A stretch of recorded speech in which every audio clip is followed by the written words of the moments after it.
We have this SGC order in. Some of these cards Stephen picked up over in Dallas. Some of these cards are also in my PC. 53 in total.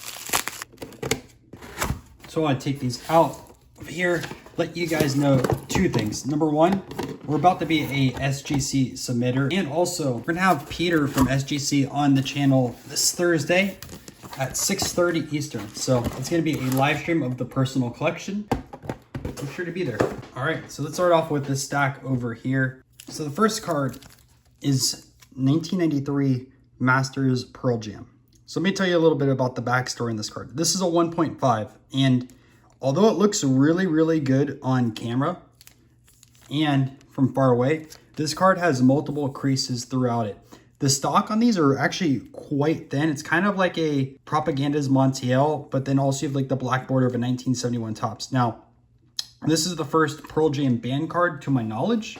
Sometimes with non-sports, new stuff gets discovered, but this is very, very tough. It took me a few years to locate it. You guys can see the back over here as well. It looks pretty clean, but again, a lot of these are gonna fold. So finding these in high grade are gonna be kind of impossible. I mean, it's tough enough finding these. So you can also find Nirvana in this set, and I'm still needing that Nirvana. We have a 1977 Monty Gum Punk of AC/DC. Now this isn't their rookie card, but it's a super early example. Good looking for. You guys can see there's a little bit of damage right over there. So that's why, and a little bit of whitening right over here, but plain backs.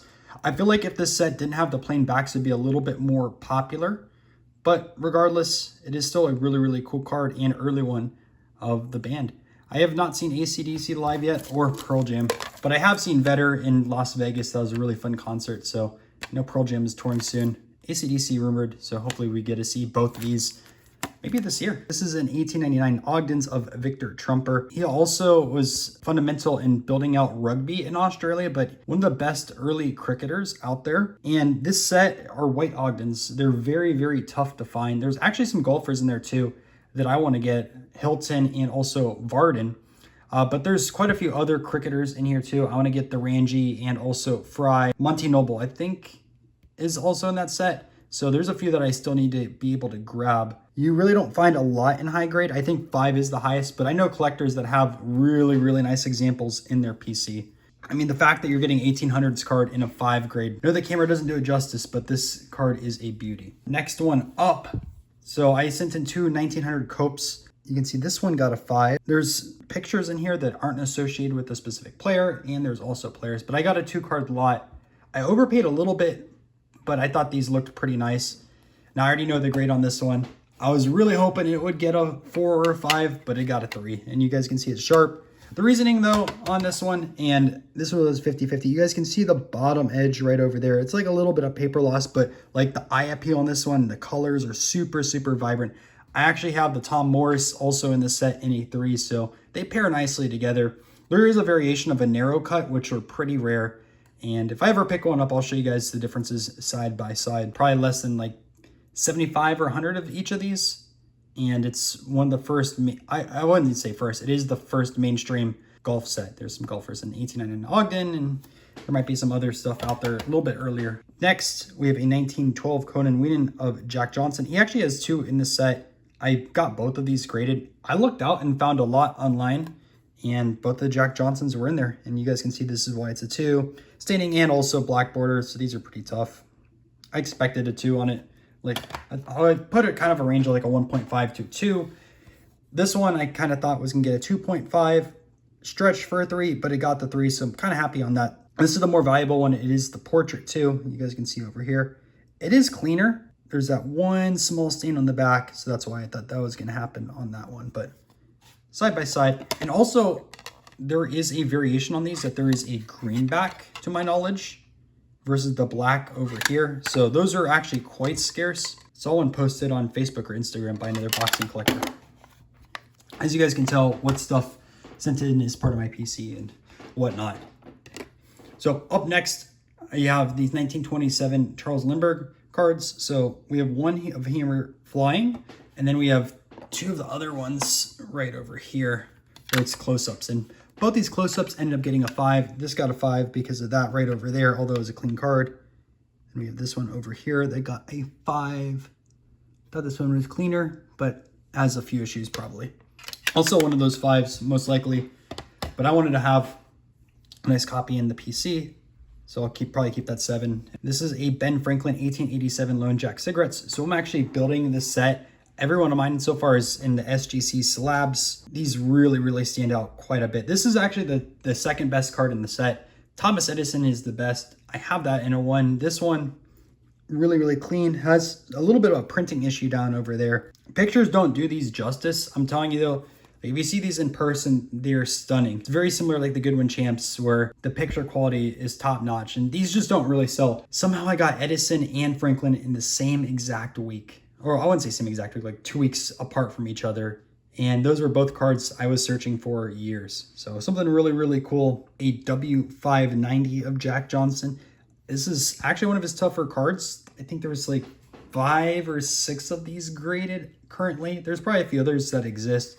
Now, look at the bottom. This is pretty creased heavily, so the highest it was going to get is a 1.5. A little bit cut diagonal over here, but still, it is a cool card of Jack Johnson. W590s have quite a large range. I believe it's from the text at the bottom that you can tell exactly when it was printed, if I remember reading an article correctly, but I can't recall on top of my head. Really nice cards. I actually just got a Walter Hagen rookie card. Well, I say rookie loosely because of the date range, but I got the Walter Hagen finally in an auction, so I still need to get the Bobby Jones Golf Wise, and there's a few other people that I want to get, but it's a very tough set. So this is into the stuff that Steven ended up picking up at Dallas. We have a Larry Doby 1950 Bowman that got a 2. Rumor Quad got a 4. These two 205s can be very tough, but this is a pretty clean example. This actually is probably going to go in his PC. I think this might be his first non-sports card, but this is a Yum Yum Tobacco of Grover Cleveland. These are pretty tough to find, and this is a really cool card as well. Full President set, and if you guys know, Yum Yum made some baseball cards. Got the Jim Bunning rookie in a 6. Mantle 62 in a 3. Willie Mays 58 got a 1.5. 59 Mays got a 4. 59 Aaron got a 2. 59 Maris got a 5. 63 Aaron got a 4.5. And then also the Maris rookie got a 2.5. Looks clean, but obviously way miscut over here. So no qualifiers of why it got a 2.5 over there. And I'm sure the other 2s, there's some issues on it. Oh yeah, like this is completely cut off at the bottom. So there are those cards that were not graded and stuff. Let's go through those. We have the 1992 Genki of Red Hot Chili Peppers, do not grade. The Nirvana rookie, do not grade. And the Foo Fighters rookie, do not grade. It's kind of a shame. Like, I really want to get these cards slabbed up. So some backstories on these. These are Genkis. They were distributed in Finland, I believe, and they were also created by Leaf. There's quite a few musicians in this set. See why these can't get graded. Hopefully these can get graded in the future because those are 2 huge rookie cards. And again, loosely rookie cards because you don't know what gets discovered. 2 very influential bands. And then I have a few others in that set too. I have an Axl Rose, which it's not his first solo card, but Genkis are tough to find in good shape. And these were actually distributed at Coachella. You could, I don't know if you could buy a full set or they gave you a full set.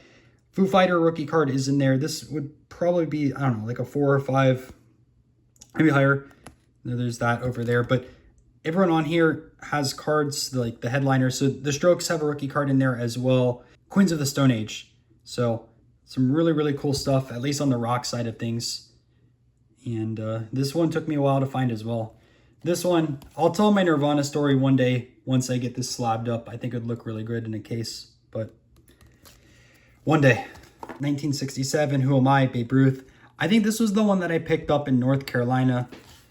Oh, I didn't go through this stack, guys. I'm sorry.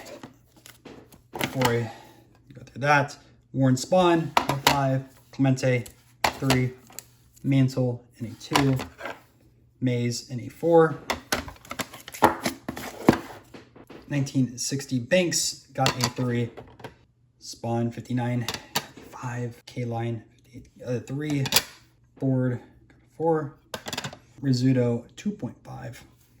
Gibson got a 5. Duke Snyder got a 4. Stuff never sells for some reason. K-Line got a 5. This is a nice one right here. Ashburn Mays, 6. 2 Hall of Famers. Huey Reese got a 5. Reese got a 4. Koufax, 1.5. You guys can see the heavy damage over there. Koufax, 2.5. We're on our last cards. Aaron got a 5. Another 5. Huey Reese. Banks got a 3. Mansell got a 4. Aaron got a 4. Brock rookie, 1.5. Mansell. Mays, iconic card, that got a 1. Aaron got a 2. And this Jackie Robinson got a 1.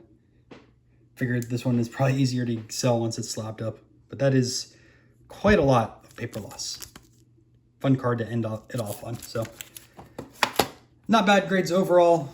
Hope you guys enjoyed. And again, if you want to send stuff to SGC, I have more information in the description. And make sure to stay tuned for that live stream on Thursday at 6:30.